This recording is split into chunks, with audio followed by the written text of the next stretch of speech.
Buenas tardes, mi nombre es José Juvenal Reyes Herrera. Estoy aquí con mi grupo Haider León y Dubán Gamboa. A continuación, vamos a realizar una exposición sobre la Edad Media y su contexto histórico. Voy a comenzar yo hablando sobre ese contexto. Hablemos sobre cómo se desarrolló. La Edad Media es el periodo histórico de la civilización occidental que está comprendido entre los siglos 4 y 15. Su inicio se sitúa en el año 476 con la caída del Imperio Romano Occidente y su fin, que fue en el año 1492 con el descubrimiento de América. Cuando hablamos de la Edad Media solemos dividirlos en dos grandes periodos, la Baja Edad Media y la Alta Edad Media. Hablemos primero sobre lo que es la Alta Edad Media. Decimos que la Alta Edad Media comprende el periodo del siglo V al siglo X, o sea, un total de 5 siglos caracterizados por la lucha por la supremacía de los tres imperios coetáneos, el bizantino, el islámico y el carolingio. Durante la Alta Edad Media, la figura del rey o emperador era más la de un jefe de Estado con poderes limitados. Por así decirlo, el poder de la monarquía se encontraba en manos no solamente del monarca, sino también de la alta nobleza y el clero. El clero, quienes poseían tierras en las que ejercían un poder prácticamente tiránico. En la Alta Edad Media, la base económica se encontraba en el mundo rural. Se fundamentaba principalmente en la agricultura y en la ganadería de subsistencia. Durante la Alta Edad Media, el feudalismo tiene una gran importancia como sistema organizador de la sociedad, debido a que durante este periodo la sociedad estaba dividida en varios estamentos, entre los cuales estaban los privilegios, por ejemplo, de la nobleza y el clero, mientras que habían otros como, por ejemplo, el grupo de los campesinos, los artesanos y los siervos de la guerra. En la Alta Edad Media, la cultura grecorromana sigue siendo ligeramente vigente, aunque poco a poco esta se va deteriorando y da lugar a algunas culturas diferentes. Todas ellas comparten como estilo artístico el románico. Además, que el latín empieza a evolucionar, especialmente entre las clases más bajas que no sabían ni leer ni escribir, creándose hablares de transición entre el latín clásico y las lenguas románicas, dando lugar al latín medieval. Hablemos de la segunda etapa de la Edad Media, la Baja Edad Media. La Baja Edad Media constituye el último periodo de la Edad Media y comprende los siglos 9 al 15. Fue una etapa caracterizada por el aumento de la productividad agrícola y el resurgimiento del comercio de media y larga distancia, el repoblamiento de ciudades y las peregrinaciones cristianas a lugares santos. Una cosa que sucedió durante la Baja Edad Media fueron las cruzadas que iniciaron en el año 1095 y terminaron en el año 1291. El papado convocó a 9 expediciones militares para recuperar Tierra Santa del poder de los musulmanes en el Mediterráneo occidental y oriental. Estos, aparte, habían ocupado los sitios sagrados por la cristianidad en Jerusalén, tales como el lugar de nacimiento y el santo sepulcro de Jesucristo. Y así surgieron también las primeras universidades o, digamos, centros de aprendizaje de la época. Estos eran independientes de los monasterios y están ubicados en las ciudades. Los primeros fueron, por ejemplo, el caso de Bolonia, Modena y Vicenza en el país de Italia, la Sorbona en París, Oxford en Inglaterra y la de Salamanca en España. Aparte, que la Edad Media se le dio este nombre debido a que el término Edad Media nace como necesidad para denominar el tiempo intermedio que está situado entre la Edad Antigua y que se asocia generalmente a la cultura clásica y a la civilización greco-romana. Sin más que decir, lo dejo con mi compañero Dubán Gamboa.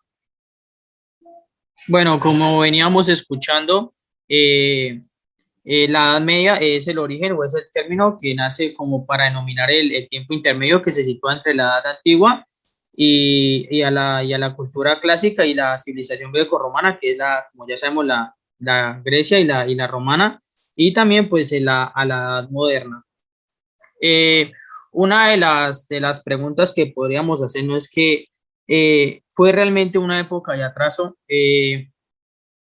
Yo creería que no fue una época de atraso porque constaba con muchas cosas que la caracterizaban como, por así decirlo, en su época moderna. Eh, Podría decirse como en cuanto a su arquitectura, eh, en el área de construcción tuvieron viviendas de donde los carpinteros o los albañiles seguían de manera empírica pues, sus conocimientos, o sea, empírico hace referencia a lo que ya sabían. Eh, Sus materiales en esa época eran como la construcción de las mansiones o digamos, de la población burguesa, que la burguesía era la alta clase de esta época, que eran materiales en piedra y ladrillo que se pueda garantizar como de mayor medida. Y en tanto para la construcción de las casas, pues, para el pueblo, la madera o el adobe, en este caso la madera se cortaba cuando aún estaba verde para mayor facilidad de sus construcciones. Otro, digamos, del aspecto que podría decirse que no estaba en atraso era como en el arte, ya que en esta etapa se disminuyó como el grosor de los muros de las construcciones con fines pues, religiosos. Por esta razón, pues como comenzaron a dejarse espacios para la incorporación de los ventanales que uno puede apreciar en la época de ahora, que son los ventanales en las iglesias. También para realizar las vidrierías, de primero que se iba sobre un pergamino o cartón o madera la figura. Otro de los aspectos que podría decirse que no tenía retraso y que ahora se mira es como la diversión. Ahora se pueden conocer como los payasos o eso. En ese entonces la mayoría de las actividades de diversión eran, dependían como del rango de la posición de la gente. En la clase alta tenía como una actividad de ocio habitual la cacería, además del espectáculo o como entretenimiento para la guerra. Los que se encargaban de este tipo como diversión en esa época, que se puede apreciar, eran los juglares, que eran los protagonistas de los momentos de diversión, y con sus cantos y el sonido de los instrumentos musicales, pues también realizaban como actividades y sus títeres. Otro de los aportes que podría apreciarse de esta época, que la hace como más un poquito avanzada, era como la ciencia y la tecnología, pues ya que durante este periodo una gran invención de instrumentos que pues, facilitaban como la vida de las personas de aquella época. Entre estos, pues podría decirse que la brújula, que es uno de los instrumentos más importantes hasta la fecha, las armas de fuego, la ballesta, el reloj, el papel y los acueductos y las armaduras. Los oficios artesanales. Digamos, tanto el producto de crecimiento de las ciudades en esta época, surgió también el nacimiento de nuevos oficios, entre estos los zapateros y los juglares. Nosotros ya como sabemos, ya sabemos cuáles son el trabajo de los zapateros y pues de los juglares. La educación en esta época era las escuelas, las cátedras y también las universidades, como lo venía mencionando mi compañero Juvenal. Ahora podemos decir de la otra que cómo se expandió pues esta cultura. Esta cultura se expandió mediante como la oralidad, que ya como sabemos, el analfabetismo estaba muy presente pues en esta época, y pues así como los únicos que sabían leer y escribir eran algunos miembros pues, de la realeza y los clérigos o hombres, digamos, dedicados al trabajo intelectual o a los estudios escolásticos, que como son las universidades, las escuelas y eso.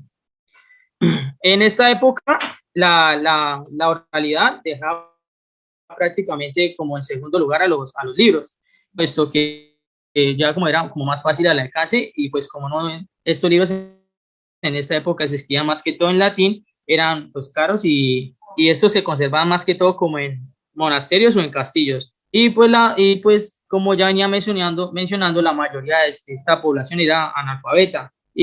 Pero ya que el hecho de que digamos ellos sean analfabetas no los podía tener digamos la suficiente capacidad como para cantar o inventar canciones, digamos, por lo tanto era para esa gente era como la vía de escape para transmitir sus canciones, historias y romances, pero por mediante la palabra.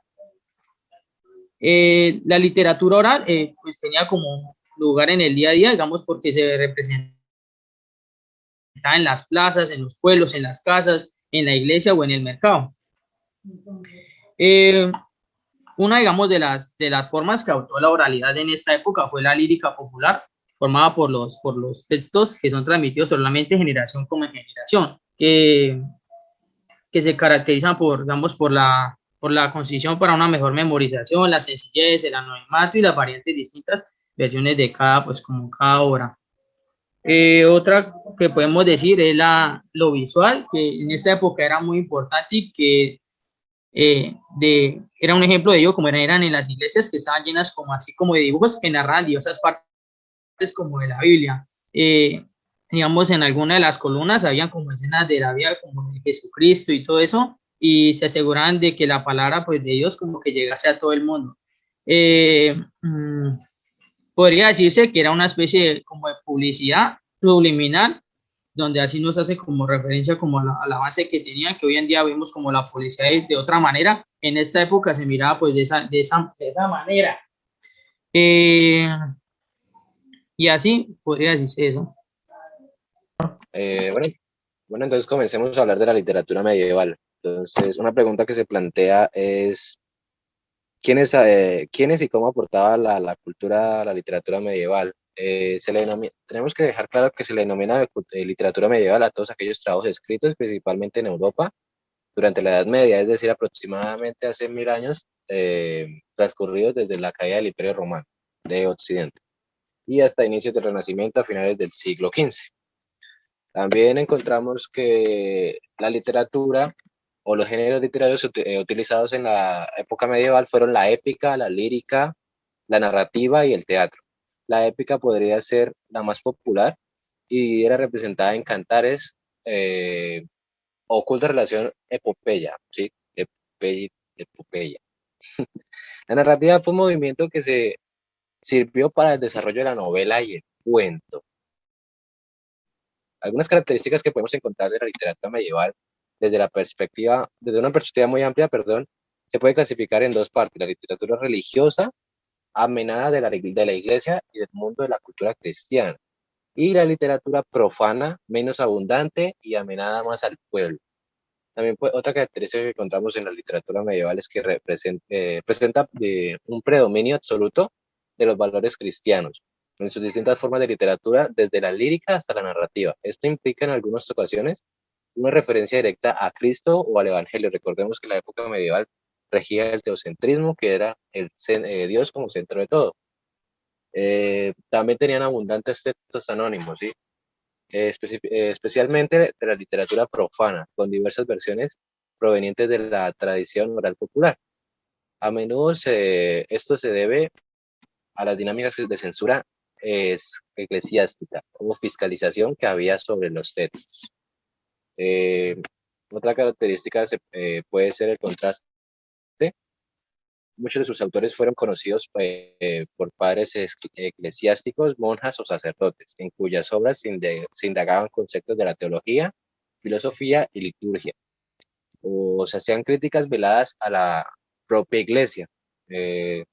También sus obras presentaban una importante marca de oralidad, dado a que a menudo eran leídas a su audiencia más que leídas en silencio, y ello se traduce en un predominio importante del verso, ya que facilita la memorización de las líneas.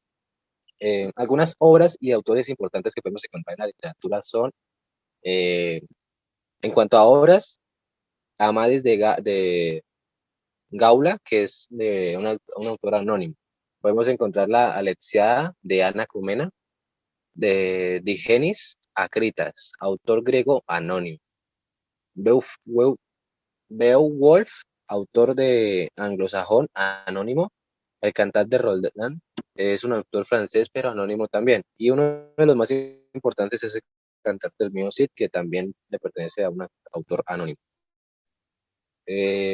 Algunos de los más importantes representantes de la literatura medieval eran Arcipreste de Ita, Don Juan Manuel, Dante Alighieri. En Dante Alighieri podemos encontrar la Divina Comedia. También estaba Giovanni Boccaccio y Wolfram von Schiedbahn. Bueno, los géneros literarios, la literatura en la lengua castellana, así como en el resto de las lenguas, romances, se hizo al principio en verso, en primer lugar por su carácter de literatura popular y oral, lo que implicaba que a menudo estuviera acompañada con música, y en un segundo lugar porque la escritura en prosa exigía una tradición del uso del castellano que apenas existía a principios de la Edad Media. De hecho, no fue hasta el siglo VIII, con Alfonso X, el Sabio, quien hizo que el castellano se convirtiera en la lengua de uso común para todos. Por lo tanto, los primeros géneros de la lírica tradicional y la poesía épica, ambos géneros conformaban o conforman lo que se denomina literatura del menester de juglaría, es decir, literatura compuesta para ser recitada. Muchas gracias.